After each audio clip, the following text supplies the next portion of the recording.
In this video, we are going to talk about the report from Vandal, a website that's leaking out the release time and price of the Nintendo Switch 2 and even more info on the magnetic Joy-Cons and other things about the Nintendo Switch 2. And of course, as always guys, take it with a grain of salt, it could end up being fake.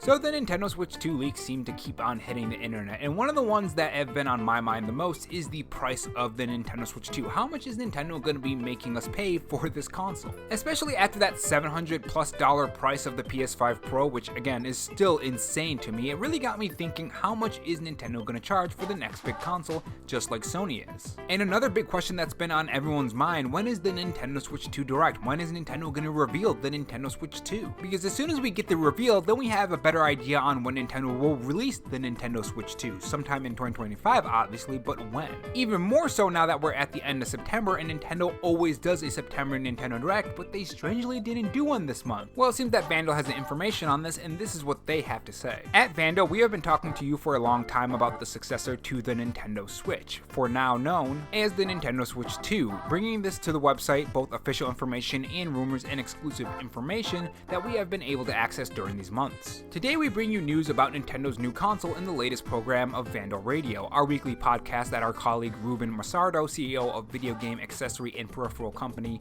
Blade, has stopped by and who has exclusive information about the Nintendo Switch 2 and who has also talked to us about what fits and what doesn't fit with him in the latest leaks according to the information he has about the console, since he is currently manufacturing accessories for it. So that is one thing you have to keep in mind for the information that we're going to be talking about today in this video, is that this is from someone who actually has information on the console, according to them anyways. Again, it could always be fake, but operating under the assumption that this is true, they actually are manufacturing stuff for the Nintendo Switch 2, thus they would have information on Switch 2. In his appearance on Vandal Radio, you have a link to listen to the program right here below. Ruben tells us that the console is done. So that's really the first thing. The console is completely done. Now, if the console is done, if the Switch 2 is complete and they are just making copies of the Switch 2 to sell to people, then one would assume that reveal is definitely on the way. As far as revealing the console anyways and telling us about it and telling us why we need the Nintendo Switch 2, which is something that I think Nintendo really needs to nail down this time on why we should be buying this. But let's continue. On the other hand, the launch date would take place around March or April, something that coincides with several market analysis. It is speculated, depending on this year's figures,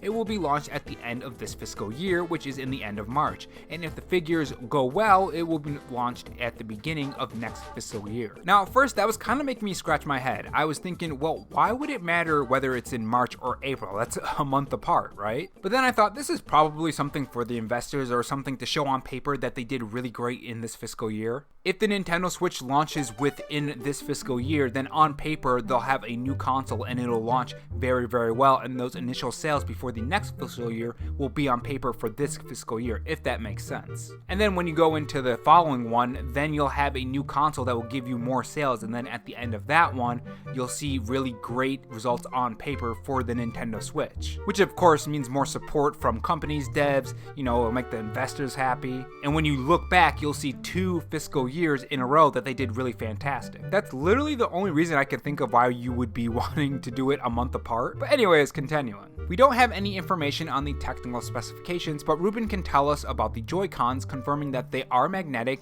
and at the same time have a locking system so that they can remain firmly attached to the console. So that's one new detail we didn't know about the magnetic Joy-Cons. We did know they were magnetic, but we didn't know about the locking system, and that's something that I was kind of confused on. I don't know how well that would have worked for the Nintendo Switch, how well they would stay on the Joy-Cons, or on the main unit I mean. But the fact that there's a locking system is pretty interesting, because if it's magnetic, why would you need a locking system? I know magnetics aren't really too strong. I mean, they can be strong if you really want them to, but I doubt they would be doing that on the Nintendo Switch 2. So maybe this locking system is just to help it keep it firmly on the console. I think another reason why this would actually be no, because then you would break the locking system. I was gonna say that magnets would be good for maybe children who are very rough with their Nintendo Switches. If they put too much force on the Joy-Cons, they would just easily come off because they're magnetic. Unlike the Nintendo Switch now, where if you put a lot of force on the Nintendo Switch, you're gonna break that thing. I mean, I've seen some of those pictures, guys. Some of these Nintendo Switches are pretty rough, but let's continue. Of course, the design of the Joy-Con would not be exactly as we are used to and as they appear in the renders, since they have been told that one of their most requested products, the protectors for analog sticks,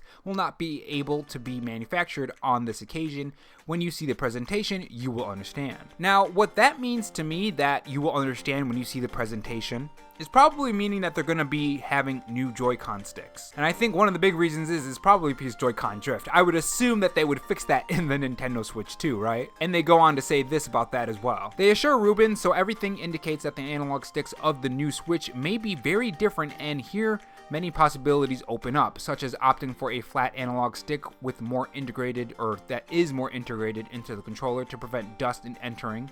Or from entering, I mean. Man, I can't talk today. Now, from what I understand, that is one of the reasons that could cause Joy-Con drift, if some dust or something gets stuck within the Joy-Cons. But anyways, they also list Steam controller style trackpads or other surprises that Nintendo could prepare. You know, one thing that would be pretty cool is if you were able to actually take the slots out themselves for the buttons and replace them with something else. So like if you wanted to play Game Boy games or Game Boy Advance games or GameCube games, you would have different things for that you would just replace within that Joy-Con. We actually do have some Joy-Cons, if I recall, that actually already do that, and I would find that very cool if Nintendo actually took that and made it into their own, and made that a feature of the Nintendo Switch 2. But anyways, moving on to the last paragraph, Ruben also clarifies that Nintendo is very clear that it will do a simultaneous worldwide launch, same date for everyone, and that it wants to supply enough consoles to all territories, in which it will be launched to be able to supply all the demand, and thus end a bit of speculation that the characterizing, or has been characterizing, the launch of the latest consoles. Finally, there is no information available on price, although it could be between 400 euros and 500 euros. Higher than the Switch, but lower than the current generation console. Which, let's be honest, that's not really hard when you gotta pay $800 for a console. Still, absolutely insane. I just never thought we would be paying that much for a console. With that being said, one thing that I'm wondering is, when is the Nintendo Switch 2 revealed though? Because you have to wonder, you're gonna have to have games revealed in the Nintendo Switch Direct, right? Or Nintendo Switch 2 Direct. Because if this is launching in March or April, we don't really have too many games after the current games that we already have. So my big question is, will we end up getting an October Nintendo Direct? I think, if I recall, seeing a rumor that there was some kind of leak. It was like a screenshot of a waiting screen for the Nintendo Switch 2 reveal, and it was like October 10th on it. I don't remember if anyone proved that to be wrong or not, so take that with a grain of salt, but I remember seeing that floating around. And again, October does make a lot of sense for the reveal of the Nintendo Switch, because that's just like the Nintendo Switch 2. Remember, or Nintendo Switch 1, I mean. Nintendo Switch 1 was revealed in October, if I recall, and then it was released in March. That's why one of the things I've been saying in a lot of the videos is, I think we're gonna get a reveal in March. Or October, I mean. Man, I really can't talk today. So what do you guys think about this new information from Vandal on the Nintendo Switch 2? Again, remember, it could be fake, but it also could be right. You never really know about these things. Some things come right and some things come wrong. Make sure you guys tell me in the comment section below, especially on the reveal date. Do you guys think that we're going to get it in October, since Nintendo didn't do a September Nintendo Direct? Man, that could be a video on its own. Let me know what you guys think in the comment section below, and I will see you guys in the next video. Take care.